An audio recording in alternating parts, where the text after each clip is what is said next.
Hi everyone. हम green revolutions के बारे में पढ़ रहे थे।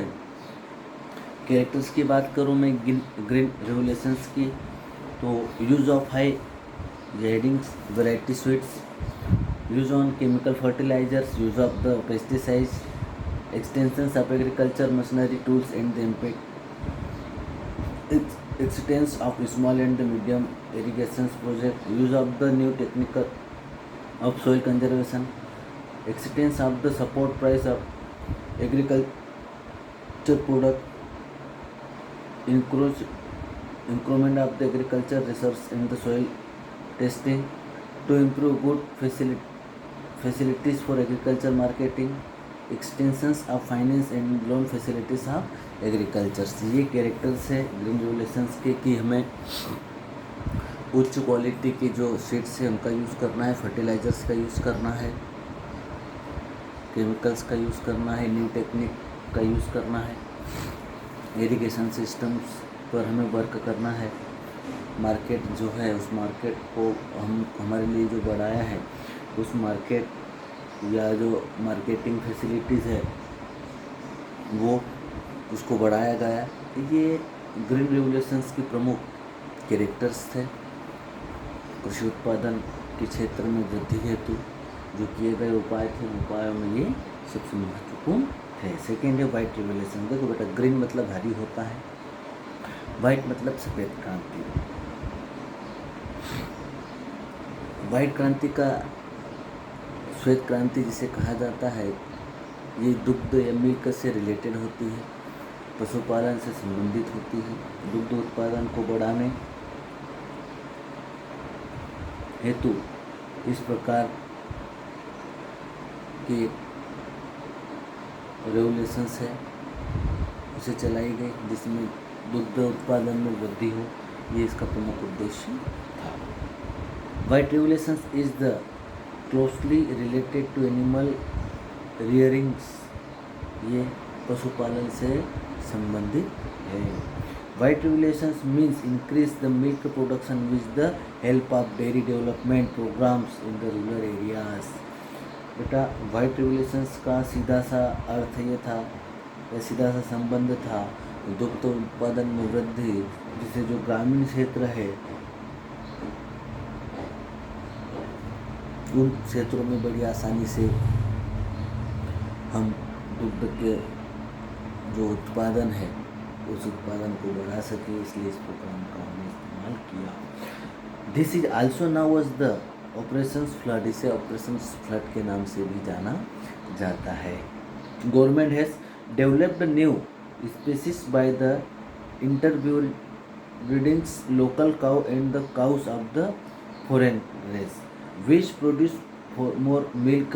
dairy competitive societies were the organized in the rural areas। बेटा, डेयरी कोऑपरेटिव जो है वो ऑर्गेनाइज हो रही थी और उनके माध्यम से ही जो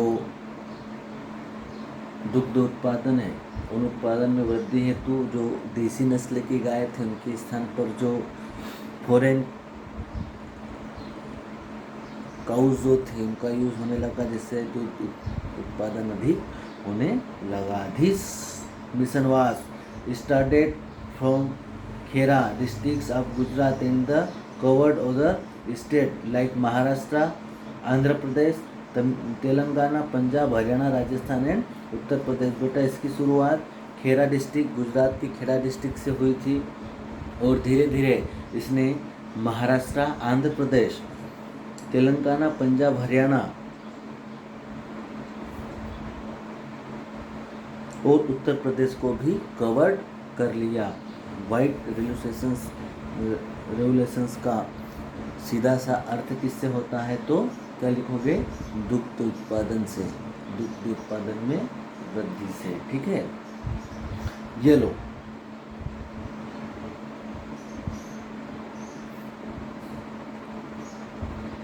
येलो रेवोल्यूशंस पीली क्रांति से कहा जाता है। ये जो तिलहनी फसलें हैं उन फसलों से रिलेटेड होती है। The strategy of research and the development in the field of productions of crop for the adobes oil and the oil seeds is now as the yellow revolution. जहाँ से ऑयल वाली, हम इसमें किसमें बात करेंगे बेटा, वो क्रॉप जहाँ से ऑयल प्राप्त होता है, ऑयली जो प्रोडक्ट होते हैं उनकी वृद्धि के लिए, उनके उत्पादन में वृद्धि के लिए इस प्रकार की क्रांति को चलाया गया. India was self sufficient till the 60s in the oilseed productions, but due to the decreased areas of oilseed crop in the total cultivation land, neglect use of the minerals and the fertilizers, limited irrigation facilities, increasing populations, no use for crop security, and the scientific technology has the reduced the productions in the country. Various effects have been the made of increased oilseed production. Technically, mission was started in 1987 to 88 by government of India. बेटा देखो, जनसंख्या जब बढ़ी, जनसंख्या बढ़ने के साथ साथ जो ऑयल की मांग थी वो भी बढ़ेगी. भारत में लगभग इसकी बहुत सारी जो कंपनियां हैं वो वर्क कर रही, लेकिन जो तिलहनी फसलें उनका उत्पादन कम होता था. उस उत्पादन को बढ़ाने के लिए ही भारत सरकार ने 1887-88 में येलो रेवोल्यूशंस नामक जो अभियान है उस अभियान को प्रारंभ किया. फिर है ब्लू रेवोल्यूशंस, ये मछली उत्पादन से संबंधित है. ब्लू रेवोल्यूशंस की बात करेंगे तो किससे रिलेटेड होगी, ये मत्स्य पालन फिशरीज जो होती है उससे रिलेटेड ये होती है. प्रोग्राम्स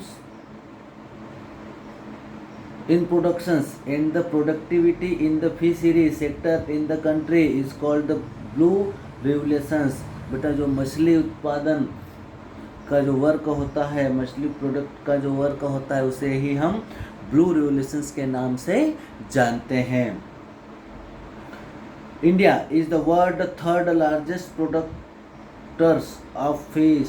बेटा विश्व में भारत मछली उत्पादन या मछली के मामले में तीसरा नंबर पर आता है. A project launched in 5 states in the collaborations with the World Bank of increased fish productions in the country.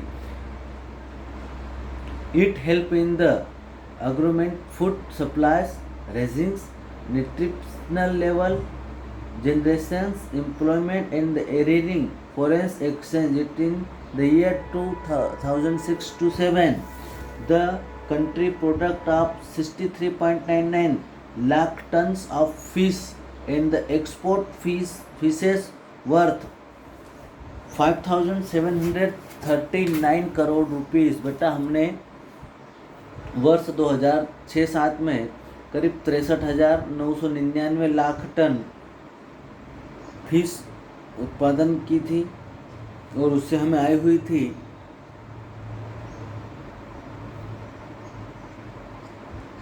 5,739 crore रुपए.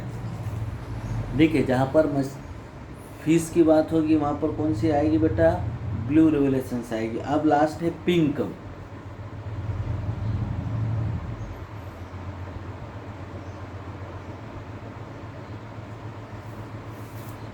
पिंक ये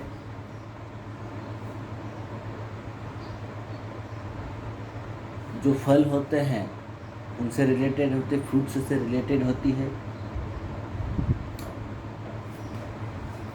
natural minerals and vitamins play a importance role in the enhance resistance capacity in the body. बेटा जो प्राकृतिक minerals होते हैं वो हमारे शरीर में सबसे महत्वपूर्ण प्रकार की भूमिका निभाते हैं. Analysis Impulses is given of the growing fruits in the tropicals and the temperate climate. Apple, mango, bananas, coconut, pineapple, cosmos oranges, lemon and the almond using the soil and the varied the climate of our country. This is named as the pink revolution. जहाँ पर इनकी उत्पादन में वृद्धि हो उसे कहा जाता है पिंक रेवोल्यूशन। जहाँ पर फ्रूट्स से रिलेटेड होगा वहाँ पर पिंक होगा बेटा, ठीक है।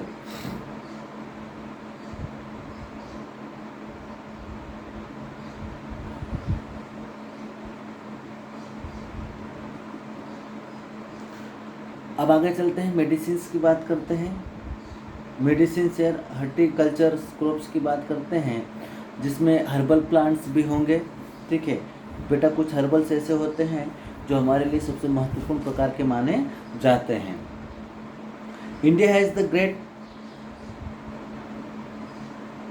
obtainers of productions horticulture crop like the fruits, vegetables, herbals, aromatics plants species due to the large varieties of the soil and the varied the climate. India is the world second largest producers of the vegetable and the fruits.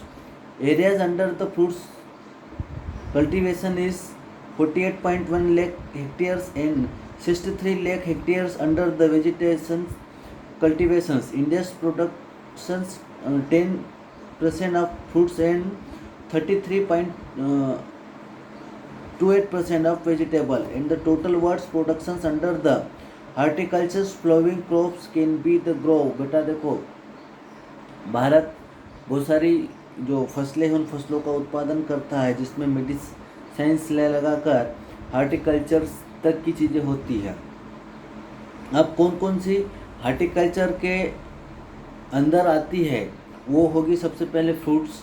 The fruits of the tropicals areas like the mango, banana, lemon, pineapple, the papaya, guavas, chiku, jack fruits, litchi, grapes. Fruits of the temperate areas like the apple, apricots, almonds, walnuts and the fruits of dry areas. बेटा देखो हर areas में जो climate होता है climate के according ही जो fruits होते हैं ना वो फ्रूट्स आपको मिलेंगे। किसी एक एरियाज में वन प्लेस की बात करूँ तो मैं किसी वन प्लेस पर सभी चीज़ें नहीं मिलेंगी। जो क्लाइमेट होगा उस क्लाइमेट के अकॉर्डिंग ही आपको फ्रूट्स भी मिलेंगे। जैसे ड्राई एरियाज की बात करूँ मैं तो यहाँ पर आपको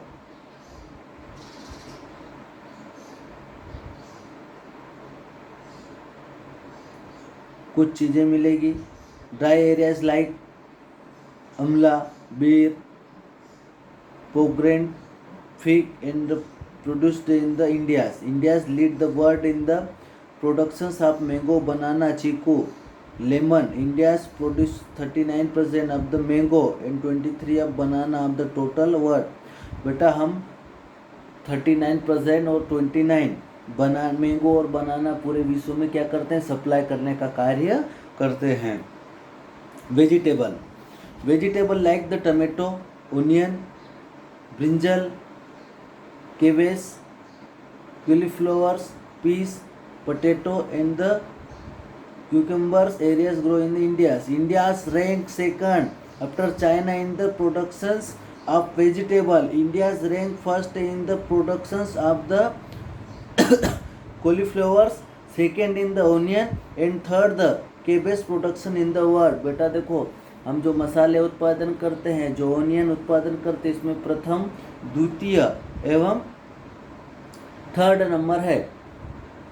मसालों की बात करें तो हम वेजिटेबल्स में बहुत सारी चीज़ें ऐसी होती हैं जो क्या करते हैं जिनका उत्पादन करते हैं। अब flower, traditional techniques of the cultivation of flowers are in the practice in India. Productions of rose 1.14 lakh hectares है in the under flowing cultivation. बेटा भारत में करीब 1.14 जो लाख हेक्टेयर है उसमें ही फ्लावरिंग का कार्य होता है। स्पेसीज मैंने आपको पहले भी बताया था कि स्पेसीज में हम सबसे महत्वपूर्ण है नाव। India's now was the house of spice. Black pepper, cardamom, ginger, garlic, turmeric, chili, etc. are products here. India is the largest producers, consumer and exporters of the spice. Spice are grown on 25.5 lakh hectare. बेटा हम मसालों के मामले में विश्व में सबसे ज़्यादा खपत करने वाले, उत्पादन करने वाले और बेचने वाले हम ही हैं. हो गया. ये आपके लिए कुछ चीज़ें थी. कल मैं आपको हर्बल्स पढ़ाऊँगा. ठीक है. हर्बल्स समझते होंगे सभी कि हर्बल्स क्या होते हैं. हर्बल्स में नाम बता दो बेटा. मुलेठी, ग्वारपाठा, अश्वगंधा, सर्पगंधा, गिलोय, सतावर, तुलसी, नीम, एलोवेरा, आंवला, हल्दी, इन सब के बारे में हम पढ़ेंगे कि किस प्रकार से हर्बल्स जो होते हैं हमारे लिए इम्पोर्टेंस होते हैं.